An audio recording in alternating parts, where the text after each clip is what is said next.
Mapinduzi, na yeye yupo katika majukumu ya kuleta ustawi wa Wazanzibari. Ndugu viongozi, nitumie fursa hii kuwapongeza Daktari Ashatu Kijaji, Waziri wa Maliasili na Utalii, pamoja na management ya wizara na viongozi wote wa taasisi za uhifadhi na utalii hapa nchini kwa kazi nzuri ambayo mnaendelea kuifanya. Na nimepokea salamu kutoka kwa wakuu wetu wa mkoa Pwani pamoja na Morogoro, na niseme kama mlivyosema, nitapangilia hizo ratiba ili kuweza kujumuika nanyi katika ziara kwenye mikoa yenu. Hongereni kwa kazi nzuri mnayoendelea kuifanya. Pia nikiri nimepokea hizi hoja ambazo Mheshimiwa Diwani mwenyeji wetu amezileta, na nikiri ili swala la barabara nilikwisha kulipokea kutoka kwa waheshimiwa wabunge, kama ambavyo Mheshimiwa Diwani na wewe umelisisitiza hapa. Nimepokea hoja ya barabara kutoka kwa Mheshimiwa mbunge inayoongelea Kisarawe kuja Mloka. Nimepokea hoja kutoka kwa Mheshimiwa mbunge ambayo Mheshimiwa Diwani umeisisitiza hapa ya kutoka Mloka kwenda Utete, lakini na ile ya kutoka Chalinze kuja Mloka. Kwa kuwa barabara hizi zipo na kwenye ilani ya uchaguzi, niwaelekeze waheshimiwa wakuu wa mikoa na kamati zetu zile, taasisi zetu zile zinazosimamia barabara, waharakishe zile taratibu za kitaasisi ambazo zinahusika na masuala ya ujenzi wa miundombinu ili kuweza kwenda kwenye utekelezaji wa barabara hizi ambazo zimeainishwa kwenye ilani yetu ya uchaguzi. Mheshimiwa Diwani pamoja na wananchi wa hapa, bajeti ya kwanza ya ilani ya 2025 kwenda 30 itaanza mwezi wa 7. Kwa hiyo waheshimiwa wakuu wa mikoa, wakumbusheni TANROADS kwenye maeneo haya ili waweze kuweka kipaumbele katika utekelezaji wa barabara hizi ambazo zimeainishwa kwenye ilani ya uchaguzi, na msisitizo huu waliotoa Mheshimiwa Diwani.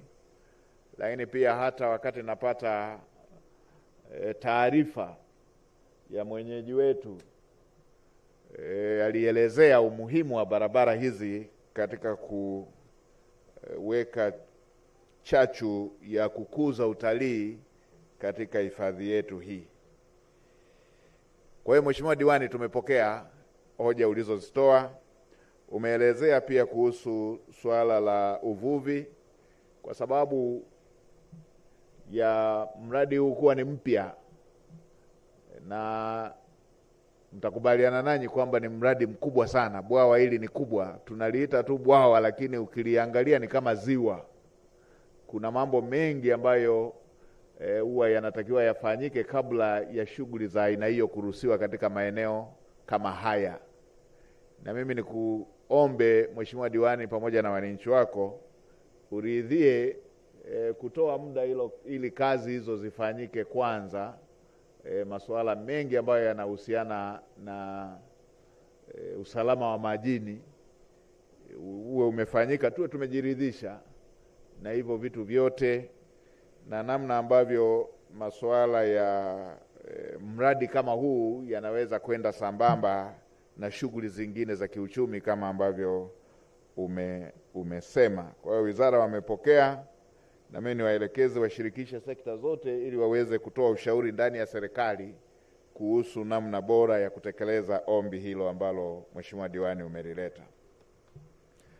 Hafla yetu ya leo ni mahususi kwa ajili ya kuzindua na kukabidhi miundombinu muhimu ya utalii iliyojengwa kupitia mradi wa kimkakati wa kukuza na kuendeleza utalii kwa ukanda wa kusini yenye thamani ya fedha za Kitanzania shilingi bilioni 114.62.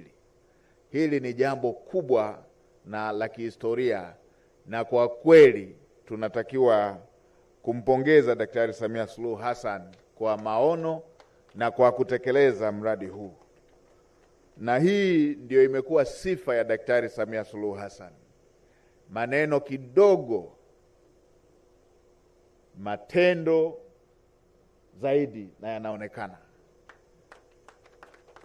Umeona leo hii katika uzinduzi huu tunaenda sambamba na uzinduzi wa miundombinu 21 ikiwemo viwanja vya ndege 3, malango 3, vituo vya taarifa kwa wageni 2, kambi za kulala wageni yani campsites 3, eneo la kupumzika wageni yani picnics 1, nyumba za kulala wageni cottages na rest house 3, hostel 1, na pia nyumba ya madereva wanaoongoza watalii 1, kituo cha kufuatilia ekolojia 1, na vituo vya askari yani rangers post 3 vyenye jumla ya majengo 15, kama ambavyo tumetoka kupokea taarifa kutoka kwa waziri wetu pamoja na wasemaji waliotangulia. Hii ni hatua kubwa inayofungua ukurasa mpya kwenye ukanda huu wa kusini wa utalii.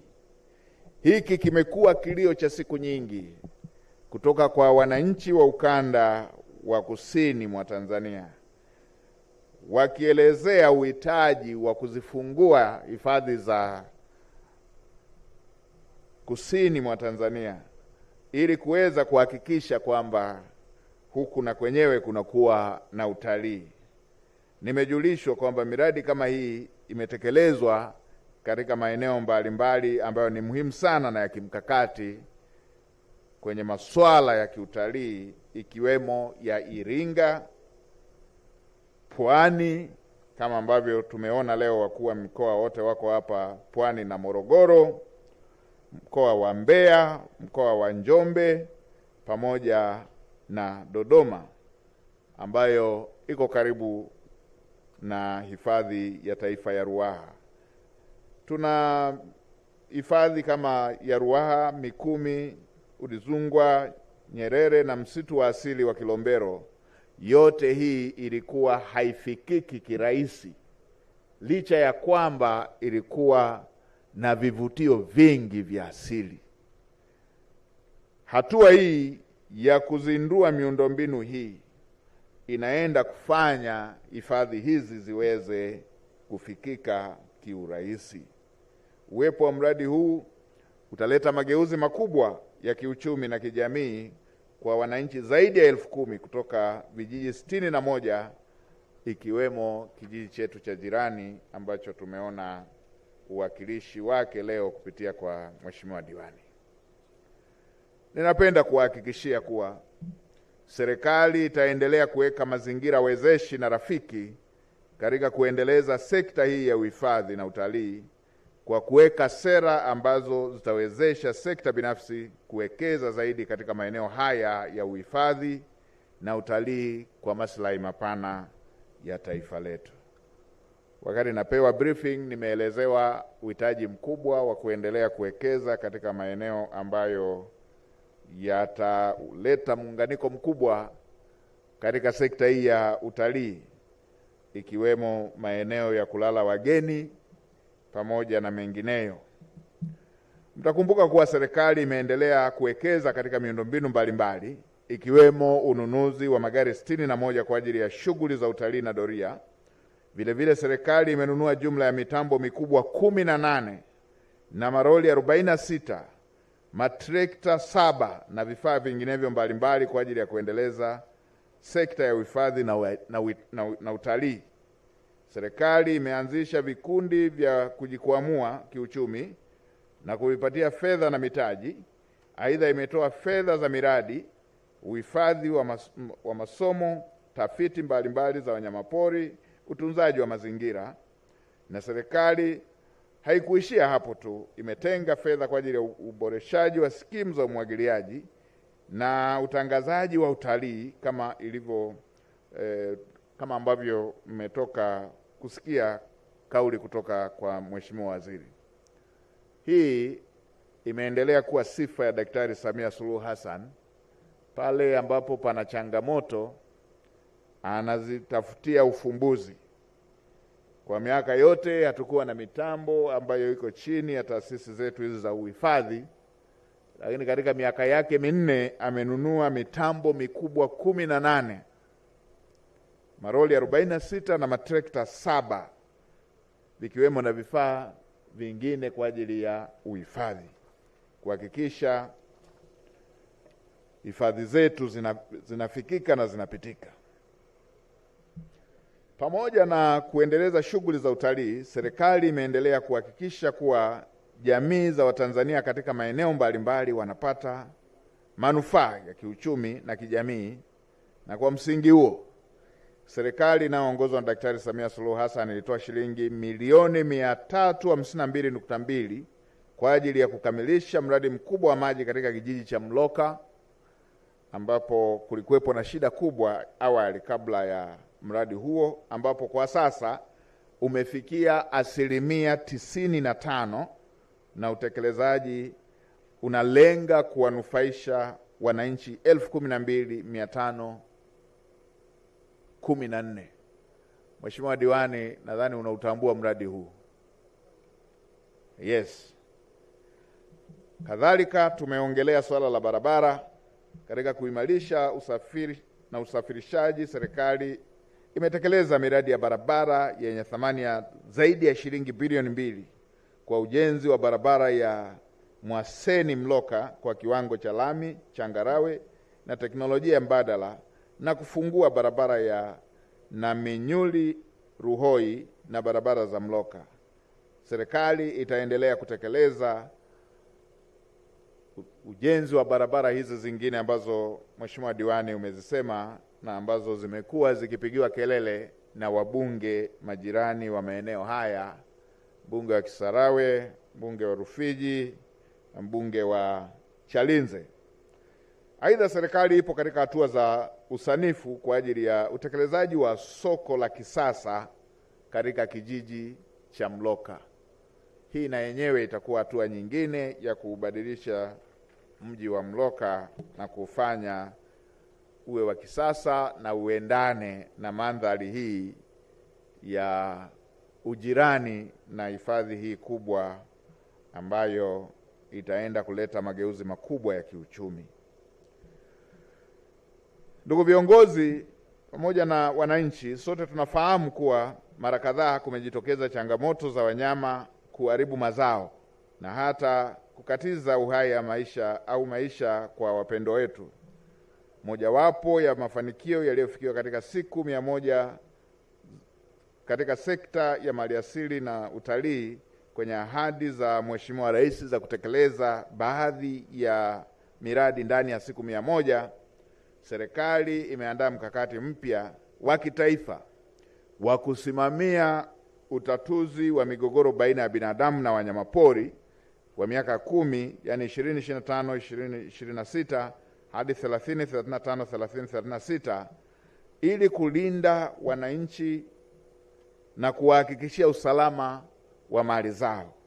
Serikali imeandaa mkakati wa maendeleo endelevu unaolenga kukuza utalii wa fukwe na utamaduni katika ukanda wa pwani, kuanzia fukwe za Mloka, za Moa, fukwe za Moa hadi Tanga, Msimbatini hadi Mtwara. Kwenye masuala ya kuwalinda wananchi dhidi ya wanyamapori, serikali inaandaa mkakati wa kuanza kutumia drones za kuweza kufukuza wanyama wakali, wakiwemo wale wanaoharibu mimea pamoja na kutishia uhai wa wananchi wanaokaa jirani na hifadhi. Kwa kuzingatia uwekezaji huu, ndugu viongozi, ambao umewekwa na serikali, nisisitize maeneo machache. Moja,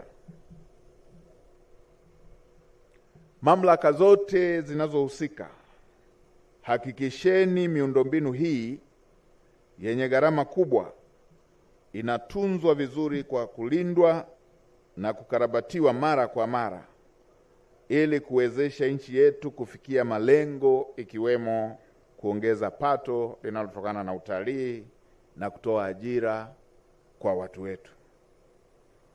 Wizara ya Maliasili na Utalii ikishirikiana na mashirika ya ndege hasa ATCL, tafuteni namna bora ya kutumia fursa hii, ikiwemo kuandaa ratiba ya ndege zetu kutoka Zanzibar, Dar es Salaam kuja Nyerere, pita Mikumi kwenda Ruaha hadi Songwe.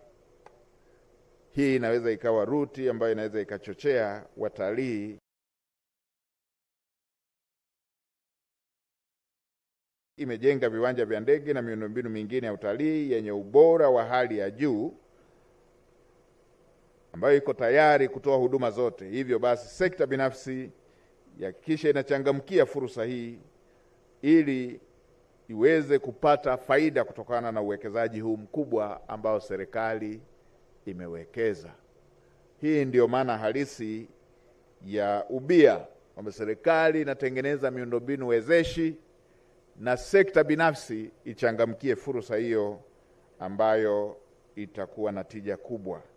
Yako mambo mengi ambayo kwa serikali kufanya uwekezaji huu, sekta binafsi na yenyewe inaweza ikapata fursa ya kuweza kuwekeza ama kufanya shughuli ambayo italeta kipato, ikatengeneza ajira na kuongeza pato la taifa.